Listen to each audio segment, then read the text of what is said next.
Je continue le tour d'horizon des animés du printemps 2025 avec l'ensemble des animés un petit peu fantasy. Pareil, comme à chaque fois et comme à chaque saison, il y a à boire et à manger, hein. À vous de piocher dans le lot et de me dire ce que vous en pensez, ou peut-être même de me changer d'avis sur certains, qui sait. On va commencer avec From All the Country, Bumpkin to Masterclass Horseman, qui raconte l'histoire d'un héros qui était un professeur, de toute façon, d'épée, qui était très très bon, qui se retrouve, qui était à la campagne, qui va se retrouver projeté à la capitale suite à l'arrivée de ses élèves, avec plus ou moins un semblant de romance, parce qu'on voit qu'elles sont totalement fall in love de lui, alors que bon, c'est pas du tout le méga Chad, hein, on va pas se mentir. Et effectivement, elles vont lui demander tout simplement d'aller à la capitale, devenir le professeur de la classe d'épéistes des chevaliers. Alors, donc on voit un homme qui va être qui va sortir de sa compagne, de sa cambrousse, pour aller tout simplement voir ce qui se passe dans une vraie capitale.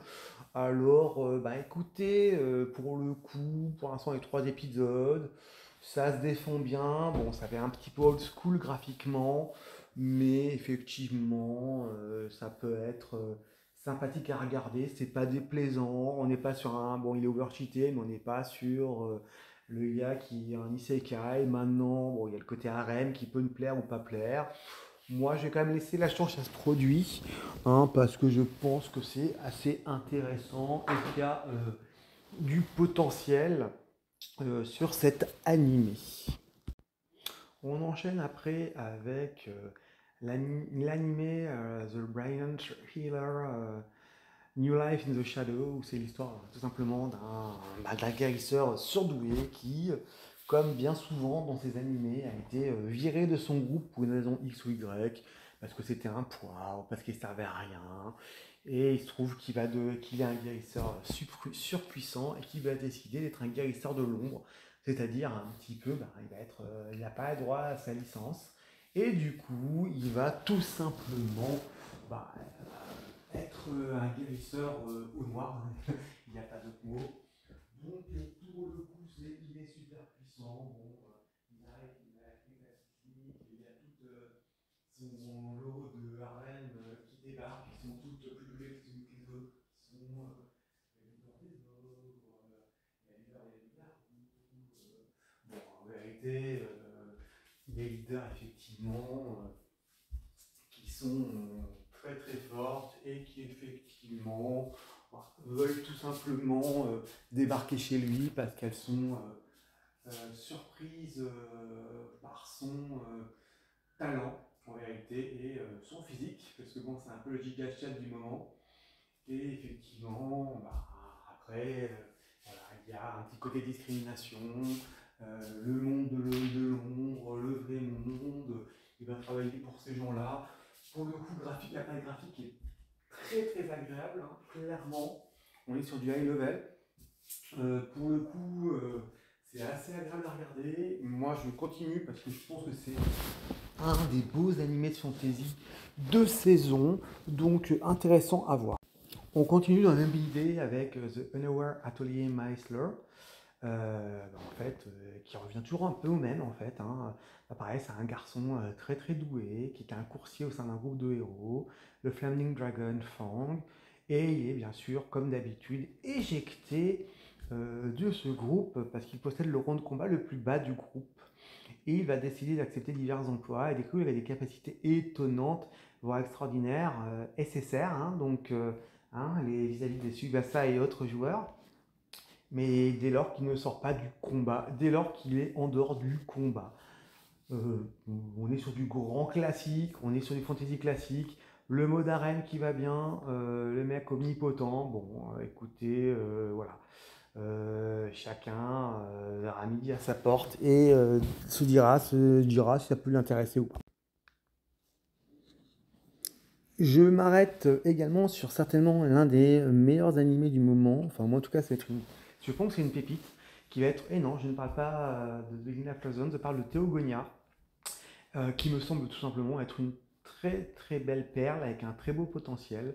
puisqu'en fait on est dans un terre hostile où il y a des envahis, il y a des monstres demi-humains et des humains bien évidemment, où il y a un jeune Kai qui existe là, et qui effectivement, il doit se battre pour assurer la survie de tous. Et voilà, et ben, il serait moment d'étranges tout à un autre monde. Bon, on se doute bien que c'est un isekai. Et effectivement, c'est un monde où se mêlent humains et demi-humains et divinités. Et il se trouve que il y a certaines divinités qui peuvent bénéficier de fruits qui permettent effectivement d'être surdoués, de pouvoir éliminer des très grosses menaces. Graphiquement, je trouve ça très beau.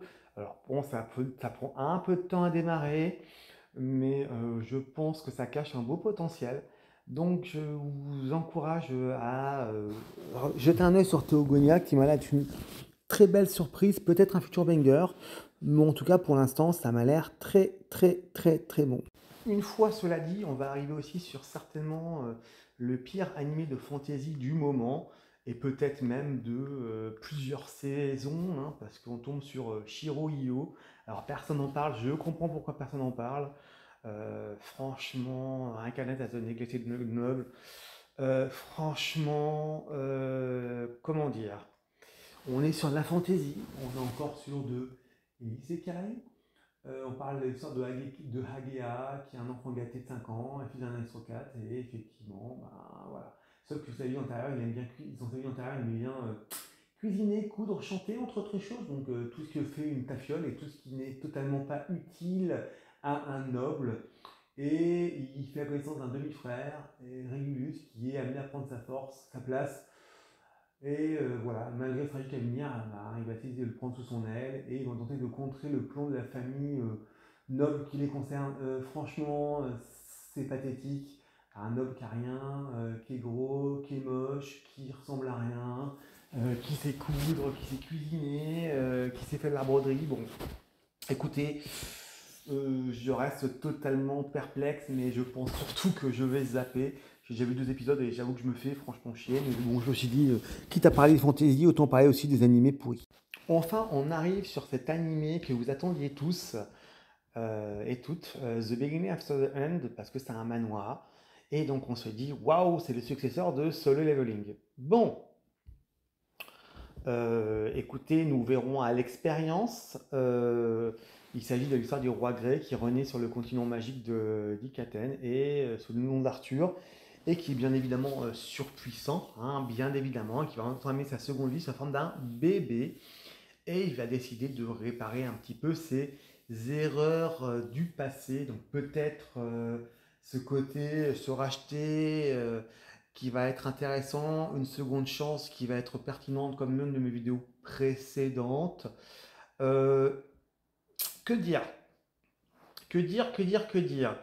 Je sais que tout le monde m'attend au tournant sur cet animé parce que tout le monde trouve que c'est l'animé du moment qu'il faut voir parce que c'est le super successeur de Solo Leveling, parce que c'est exceptionnel, parce que c'est parce que cela. Bon, je ne vais pas m'étaler sur la polémique sur la patte graphique de l'animé, hein, puisqu'il y a déjà une polémique. Ils ont même demandé, des fans ont demandé qu'on supprime l'animé, qu'elle soit reproduite, tellement c'était pourri. Bon, moi j'avoue que je n'ai pas été plus choqué que ça par la qualité du vidéo ou pas. Effectivement, je sais qu'on est de plus en plus exigeant, qu'on a eu du MAPPA, qu'on a eu du WIT Studio, qu'on a et bien d'autres studios très intéressants qui ont fait des masterclass, clairement. Et même pas besoin d'aller chercher plus loin, hein, parce qu'on a The Arranque qui est visuellement très beau. Tous les animés qu'on a sont d'une très belle qualité graphique. The Wing Association n'est pas dans ce cas-là, mais je vais dire que c'est pas forcément gênant. Ce qui me gêne plus, c'est que bon, j'ai eu beaucoup d'isekai, j'ai eu beaucoup d'animés, j'ai mes petits favoris, hein, vous avez ma liste pour savoir un petit peu ce qu'il en est. Mais c'est vrai que j'ai vraiment l'impression que c'est la copie conforme de Mushoku Tensei, même si tout le monde me dit non, non, non, attention, tu vas voir, c'est super, c'est un banger. On va voir. On va voir. Pour le moment, on est sur du classique. On est sur du classique, il est moins pervers que dans Mushoku Tensei. Maintenant, on est sur du classique, le mec, il est super puissant. Dans un monde, il se rappelle de son ancienne vie. C'est un roi cruel.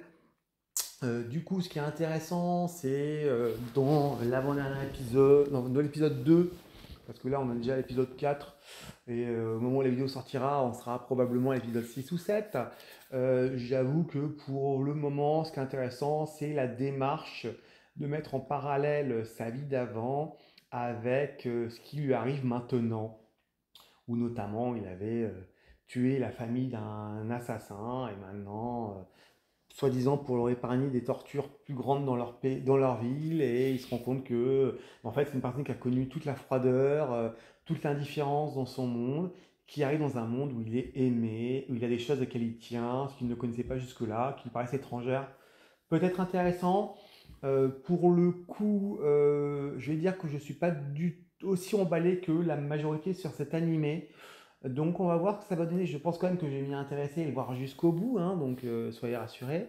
Mais c'est vrai que pour le moment, pas particulièrement convaincu, mais il fallait que j'en parle parce que c'est une référence à bien des égards.